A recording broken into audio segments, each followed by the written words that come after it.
जय हिंद बच्चों, हमारे YouTube चैनल में आप सभी का स्वागत है। आज जो हम लोग देखने वाले हैं वो क्लास 10 का पार्ट 2 है इंग्लिश का। इससे पहले पार्ट 1 हम लोग कंप्लीट कर लिए हैं। ये सारा जो करवा रहे हैं वो आप लोग के न्यू एग्जाम पैटर्न के हिसाब से करवाया जा रहा है। जैसा कि आप लोग को मालूम होगा, आप लोग का जो एग्जाम का पैटर्न है इसे बदल दिया गया है। चलिए जल्दी से ये पार्ट 2 का जो भी क्वेश्चन है इसको हम लोग जल्दी से देख लेते हैं और एक एक करके मिला लीजिएगा। आप लोग के एग्जाम में ठीक इसी तरह से आने वाला है। देखिए पहला लिखा हुआ है read the following passage and answer the questions from 1 to 5। आपको इस पैसेज को रीड करना है और इसमें 1 से लेकर 5 तक के जितने भी आंसर है उसको कंप्लीट करना है। यहाँ पे देखिए बताया गया है हाफिज कंडक्टर के बारे में, कॉन्ट्रैक्टर है के बारे में बताया गया। उनका जो जन्म है वो 1950 में हुआ था और वो उसका जो ग्रेजुएशन है वो डिप्लोमा से किए हैं आर्किटेक्चर का, जो कि मुंबई से किया हुआ है, जो कि 1975 में किया हुआ है। Completed is graduation from a Columbia University. और उनका जो यूनिवर्सिटी में जो क्लियर हुआ था वो कौन सा यूनिवर्सिटी है? कोलंबिया का यूनिवर्सिटी है, जो कि न्यूयॉर्क में मौजूद है। और ये जो कंप्लीट हुआ था वो टाटा स्कॉलरशिप जो मिला था टाटा की तरफ से, उनके वजह से वो कंप्लीट किए थे। जो हाफिज कॉन्ट्रैक्टर है वो कंप्लीट किए थे अपने सक्सेस को, यानी कि अपना जो कैरियर स्टार्ट किए थे वो एक छोटे से आर्किटेक्चर से स्टार्ट किया था, जो कि 1977 में जब उन्होंने स्टार्ट किया था। ये उनका जो पार्टनर था उसके सेम फील्ड में ही पार्टनर थे। और उन्हीं 1977 से लेकर 1980 के बीच में वो विजिटिंग किए थे बहुत सारे एकेडमिक में, जो कि आर्किटेक्चर के थे मुंबई में। और साथ देखिए जब हिज प्रैक्टिस जो उन्होंने स्टार्ट किया था मॉडेस्ट बिगनिंग, जब शुरुआती समय में, तो 1982 में तो उनके 2 स्टाफ थे। लेकिन आज अगर बात किया जाए तो इनके फर्म में लगभग 350 एम्प्लॉइज जो है इंक्लूडिंग है, जिसमें सीनियर एसोसिएटर भी है, आपका आर्किटेक्चर भी है और बहुत सारे जो लोग हैं इनमें काम करते रहते हैं। लगभग कुल मिलाकर जो है 350 जो एम्प्लॉइज इनके यहाँ भी अंदर में काम करते हैं। तो ये आप लोग पैसेज अच्छे से एक बार पढ़ लीजिएगा। पहला क्वेश्चन पे आते हैं। The passage is about. ये पैसेज किसके बारे में दिया हुआ है? तो हाफिज कॉन्ट्रैक्टर के बारे में दिया हुआ है, तो इसे हो जाएगा आपका ऑप्शन नंबर 1। सेकंड क्वेश्चन देखिए लिखा है व्हाट हैपेंस बिटवीन 1977 एंड 1980। कह रहा है 1977 से लेकर 1980 के बीच में क्या हुआ था? तो ये देखिए विजिट किया हुआ थे, बहुत सारे जगहों में ये विजिट करने गए हुए थे। चलिए आगे देखते हैं, क्वेश्चन नंबर आपका 3 पे आते हैं। लिखा है कि हाफिज जो कंडक्टर जो है ये आपका ग्रेजुएट हुए थे कहाँ से? वो कोलंबिया यूनिवर्सिटी न्यूयॉर्क से। आप पैसेज पढ़ लीजिएगा इसमें। देखिए पैसेज में लिखा भी है कि ये कहाँ से कंप्लीट किए हैं, कोलंबिया यूनिवर्सिटी में जो है। देखिए इस लाइन पे पढ़िएगा, ये कोलंबिया यूनिवर्सिटी में ये आप लोग ग्रेजुएशन कंप्लीट किए थे। चलिए क्वेश्चन नंबर 4 पे आते हैं।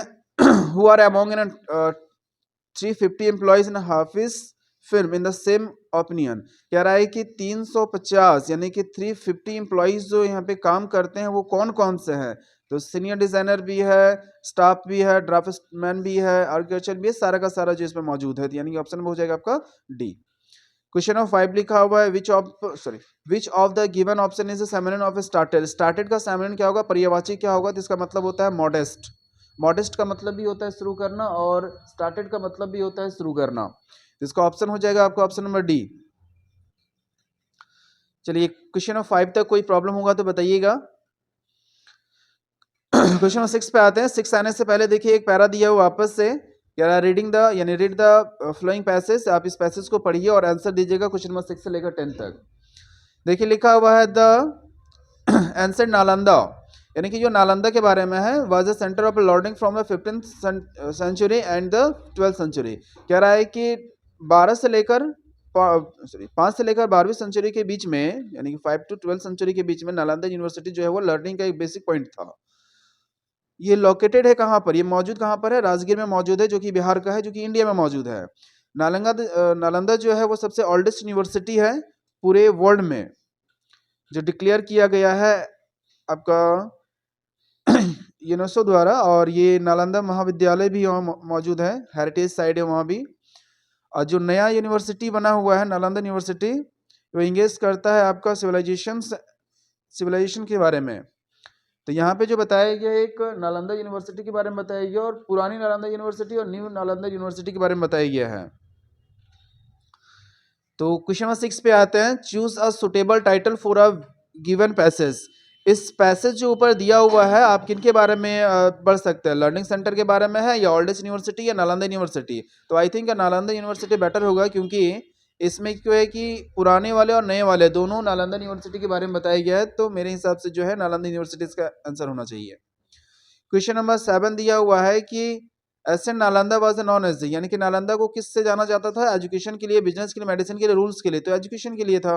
फर्स्ट लाइन में ही आपके लिखा हुआ है, आप देख लीजिए इसका फर्स्ट लाइन अगर पढ़ेंगे तो ये देखिए एजुकेशन के लिए, लर्निंग के लिए।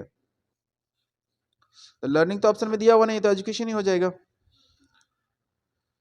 चलिए आगे आते हैं, क्या लिखा हुआ है? The Nalanda, new Nalanda university important because, देखिए लास्ट लाइन देखिएगा इसका, लास्ट लाइन जो लिखा हुआ है वही इसका आपका ऑप्शन में दिया हुआ है। तो आपका इसका आंसर कौन सा हो जाएगा? देखिए ऑप्शन में डालेगा it is imaging for centre of civil installations inter, ये हो जाएगा आपका ऑप्शन नंबर 1। लिखा है सेमोनियन ऑफ डिक्लेयर, डिक्लेयर का सेमोनियन क्या हो जाएगा? Announced. Rajgir Bihar India is a famous for, किस लिए फेमस है?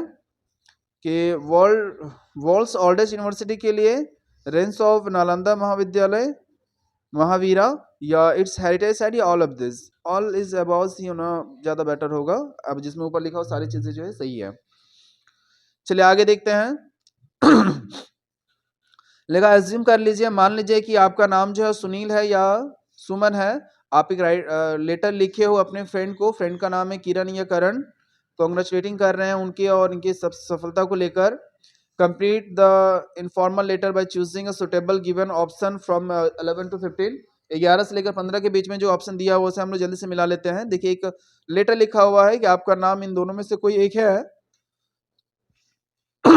और आपके दोस्त का नाम इन दोनों में से कोई एक है और वो सफलता ही है, सक्सेस हुआ है, तो उसके लिए लिखा है। रांची अबाउट 24 अक्टूबर 2021 है। डैश, तो डैश में क्या होना चाहिए? डियर किरण या करण, या डियर किरण या करण। देखिए दोनों में सही है, लेकिन इसमें देखिए ऑप्शन में बी सही होगा, क्योंकि डी का जो है स्मॉल लेटर में नहीं होना चाहिए, कैपिटल में होना चाहिए, तो ऑप्शन में बी हो जाएगा। ऐसा मैंने देखा योर नेम, तुम्हारा नाम डैश द फर्स्ट डिवीजन, तो कहाँ पे देखा? Upon, between, among and ever. तो जरा देखिएगा क्या हो सकता है यहाँ पे। I saw your name dash the first division, among our, upon the first division, upon नहीं होना चाहिए, बिटवीन नहीं होना चाहिए, अमोंग, आई थिंक अमोंग होगा, among the first division. My joy knew no bounds, मेरी खुशी का कोई ठिकाना नहीं रहा, so please accept my heartiest congratulation, इसलिए मेरी तरफ से हृदय से तुम्हें सफलता की बहुत बधाई हो।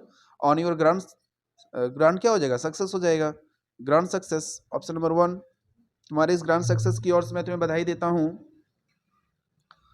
और आगे लिखा हुआ है laborious never goes of vines, your work hard has be so will so sale dash of proud of you. तो इसमें डैश में क्या भराया जा सकता है? तो यहाँ पे हो जाएगा आपका रिप, option number D. Please convey my best compliment of your parents, अपने पेरेंट्स को बधाई देता हूँ मैं अपनी तरफ से। और लास्ट में अपने लिखा हुआ, तो लास्ट में क्या लिखते हैं? योर डियर फ्रेंड या योर लविंग फ्रेंड, तो योर्स लविंग फ्रेंड तो नहीं होगा, योर लविंग फ्रेंड होना चाहिए था, तो योर लवली हो सकता है या योर लविंग फ्रेंड, है दिया हुआ ऑप्शन नंबर सी में। चलिए देखते हैं आगे, क्वेश्चन नंबर अगला में आते हैं। देखिए ग्रामर सेक्शन में जो पूछा जाता है 10th क्लास में, आप उसमें देखिएगा कुछ कुछ जो है ट्रांसलेशन से रहता है, कुछ कुछ जो है मॉडल वर्ब से रहता है, तो कुछ बेसिकली पूछा जाएगा, ज़्यादा इसमें हार्ड नहीं होता है, तो एक एक करके सारा मिला लेते हैं। तो ध्यान से समझिएगा, यही सब सारा क्वेश्चन जो एग्जाम में देने वाला है, पैटर्न चाहे कुछ भी रह जाए, सवाल जो आएगा वो इसी टाइप से आएगा, इसलिए एक बार ध्यान से जरूर देखिएगा। लिखा fill in the blanks by choosing a suitable verb from the given option from question number 16 to 17, यानी 16 और 17 में जो क्वेश्चन दिया हुआ उसमें से आप सुटेबल जो है वर्ब को भरिएगा। Babies dash when they are hungry, कह रहा है कि बेबी रोता है, क्राई करता है, तो बेबीज देखिए, तो उसमें बेबी माने एक होता है, बेबीज माने ढेर सारे बच्चे होते हैं, तो इसमें एक से अधिक बच्चे हैं, तो जाहिर सी बात है कि ये जो है आपका वर्ब का फॉर्म लगेगा नहीं, तो सिंपल प्रेजेंट टेंस में या सिंपल प्रेजेंट टेंस में अगर लगता है, सब्जेक्ट अगर ज्यादा होता है तो हम लोग वर्ब को फर्स्ट फॉर्म में यूज करते हैं, यानी वर्ब के साथ एस और यस का इस्तेमाल नहीं होता है, तो इसका ऑप्शन हो जाएगा ऑप्शन नंबर 1 क्राई। लिखा है कि व्हाट टाइम डैश, तो द ट्रेन लीव्स, वो कौन सा जिसमें ट्रेन चला जाएगा? लिखा है fill in the blanks by choosing a suitable model from the given option number. Question number जो है आपका 18 to 20, 18, 19, 20 में आपको मॉडल्स पर चूज करना है और चूज करके इसको भरना है। देखते हैं, लिखा है Seema and Akash dash well dance. कह रहा है कि Seema and Akash dash dance well, तो कह रहा है निड होगा, सेल होगा, माइट होगा, कैन होगा, तो कैन इसका आंसर हो जाएगा क्योंकि सकता है। तो Seema and Akash can dance well, दोनों अच्छे से डांस कर सकते हैं। लिखा डैश में ब्लेस यू, तो अब को डैश गॉड ब्लेस यू, तो इसमें क्या होना चाहिए? तो हम लोग किसी को आशीर्वाद देते हैं तो यूज करते हैं ना कि मे गॉड ब्लेस यू, तो ऑप्शन में हो जाएगा बी। यू डैश पे द टैक्सेस, हमें टैक्स को पे करना चाहिए, तो वी मस्ट या कैन या नीड या कुड, तो वी मस्ट हो जाएगा कि हमें जो है उसे पे करना ही चाहिए। क्वेश्चन नंबर आते हैं आपका 21 में, तो 21 पे लेके टाइटल लिखा हुआ है कि fill in the blanks by choosing a non finites from the given options from number. Question number जो है आपका 21 से लेकर 23 तक। सी इज टू वीक, वह बहुत कमजोर है क्या करने के लिए? To walking, to walk, walk, walking, तो टू हो जाएगा वॉकिंग, यानी ऑप्शन नंबर हो जाएगा ए। वो इतना कमजोर है कि वो चल नहीं सकती है। Dash jobs is not easy, तो गेटिंग जॉब, जॉब मिलना, जॉब पाना बहुत मुश्किल होता है। हाँ, कुछ कुछ के लिए आसान हो जाता है। चलिए आगे आते हैं। Dash is injurious to health, तो आप लोग टीवी वगैरह देखते हो तो उसे मालूम भी होगा, लिखा रहता है smoking is injurious to health, तो इसमें स्मोकिंग हो जाएगा option number D.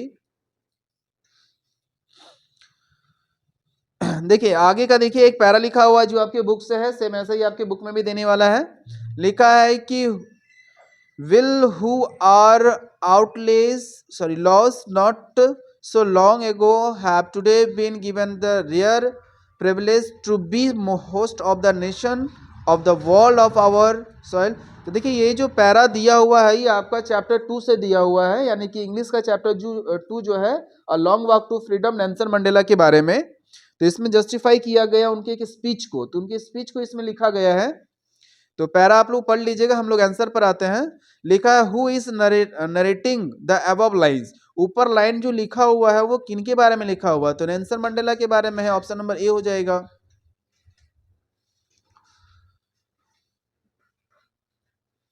Question number आते हैं 25 पे। It is a victory of human dignity, what does means about, कह रहा है इसका मतलब क्या है? ह्यूमन जो जीत जाती है, डिग्निटी होता है ह्यूमन डिग्निटी, जीतने का, विक्ट्री का, तो बताइए इसमें क्या इसका आंसर हो जाएगा? तो इसमें हो जाएगा आपका अबव ऑल दिस, तो अबव ऑल हो जाएगा। What does the distinction mean by the passage, इसका मतलब क्या होता है? इसका मतलब होता है इनवाइटेड।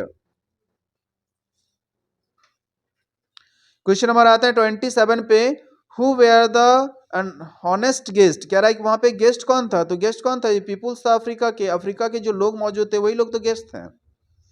क्वेश्चन आते हैं आगे। What was the young seagull afraid to fly, वो जो यंग सीगल थी वो उड़ने से क्यों डर रही थी? क्योंकि उसको लगता था कि उसका जो विंग्स वो सपोर्ट नहीं करेगा, या तो उसका एक और दिया हुआ शॉर्ट विंग्स, तो इसका आंसर मेरे हिसाब से ऑप्शन में बी होना चाहिए, क्योंकि उसको लगता था कि उसका जो पंख है उसे सपोर्ट नहीं करेगा। क्वेश्चन नंबर आते हैं 29 पर।